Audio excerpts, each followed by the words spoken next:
jungle. पीडित महिलेला न्याय मिळावा म्हणून बहुजन पॅंथर सेनेचे आमरण उपोषण, पोलिसावर पुरावे नष्ट केल्याचा आरोप. कुपवाड MIDC पोलीस ठाण्याच्या हद्दीतील विनयभंग प्रकरणात पीडित महिलेला न्याय मिळावा तसेच डिजिटल पुरावे नष्ट केल्याचा आरोप असलेल्या पोलीस कर्मचाऱ्यावर अॅट्रॉसिटीसह फौजदारी गुन्हे दाखल करून अटक करावी, या मागणीसाठी बहुजन पॅंथर सेनेच्या संस्थापक अध्यक्षा निशाताई बचुटे यांनी आजपासून सांगली जिल्हाधिकारी कार्यालयासमोर आमरण उपोषण सुरू केले आहे.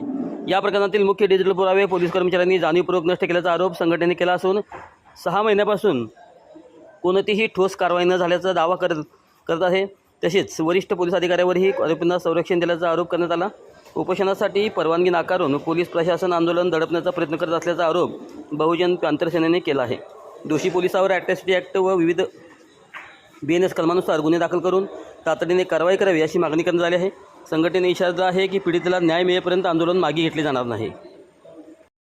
समोर आज बहुजन पॅंथर सेनेच्या संस्थापक अध्यक्षा निशाताई गणेश बचुटे मॅडम यांच्या मार्गदर्शनाखाली एक दिवसीय आंदोलन आम्ही घेतलेलं आहे.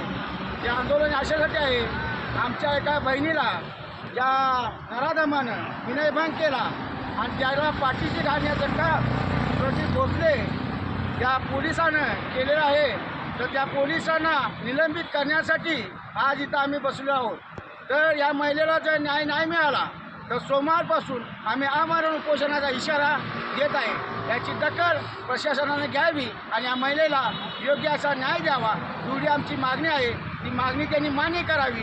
नाही केली तर सोमवारपासून आमरण उपोषणाचा इशारा देत असताना त्यामध्ये आज आम्ही 4 आहोत, तर हजारोच्या संख्येनं बहुजन पॅंथर सेना उपस्थित राहील.